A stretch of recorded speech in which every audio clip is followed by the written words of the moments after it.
Well, earlier we told you about how many banks are raising credit card fees, much to the surprise of the cardholder. They may have done nothing wrong. And joining me live is personal finance expert Carmen Ulrich. Carmen, thanks for being with us.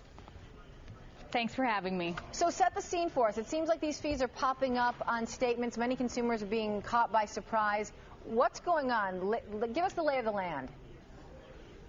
All right, well, here's what's going on. On the banking side, right, we have the Card Act coming to effect in February. This is going to really limit as to the change of terms that you can have on your credit card. So the banks are trying to be preemptive about that and make all the changes they can before February. The thing is, they also have a lot of defaults, about 10% of defaults, and debit card use way up. Debit card use has outpaced credit card use for the first time in 2008. So banks are saying we need to make more money, so now they're going after folks like us who pay their bills every month on time or pay off their balance or don't use their cards. So we consider ourselves good credit card users. They consider us deadbeats, and they're going to start charging us now.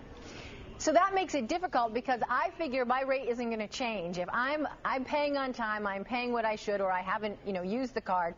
That's why I should be more diligent about looking at that bill that comes in the mail, right? So what should we do to make sure we're not caught off guard? Oh, absolutely. Listen, you need to be like an accountant with your credit cards these days. You need to open every piece of mail, because when they do change your terms, they have to send you, by law, at least they got to follow this law, a notice. So it usually comes in a plain white envelope. It is unmarked. Open all those envelopes, because a lot of times, a lot of people are getting them these days. It's a change of terms, and they can do these change of terms anytime. So you may want to look at that. You want to look at your statements and pour over your statements and look for new fees. Look for any new fees that pop up. A lot of banks are putting in new fees now. Call them up. Try to get the fee waived. If they won't waive the fee, bring your business elsewhere. About 80% of cards do not charge these new fees, so go find someplace else to do your business.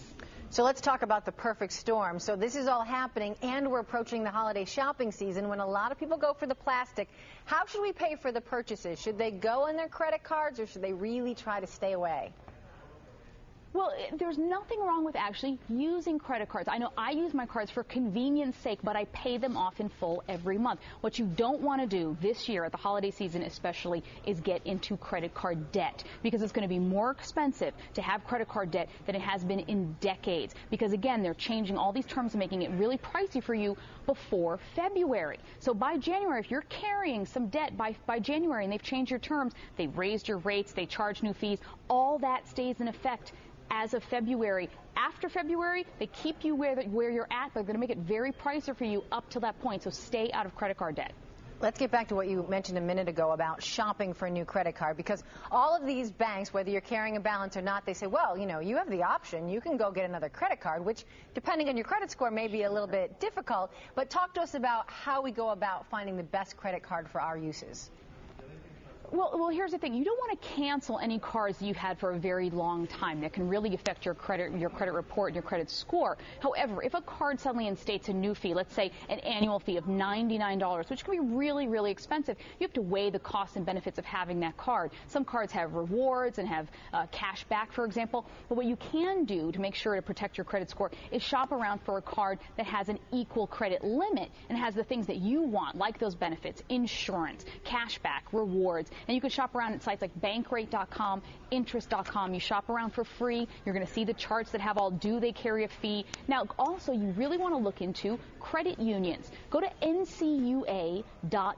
This is the site for the National Credit Union Association. And go there, and you can search in the search bar, search for a credit union near you. Now, they will see if you can be a member of that credit union. And credit unions right now have the cheapest cards around. So don't not go to that option just because you're not familiar with credit unions. You may be able to become a member and save a lot of money.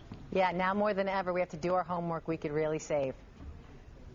Absolutely. Great. Thanks for being with us, Carmen. We appreciate it. Thank you so much for having me. So a house for $100. Not kidding. It's true. Straight ahead, we'll tell you how you could be the next homeowner. Plus, coupons, coupons, coupons. We'll tell you how starting your holiday grocery shopping now can save you big in the long run.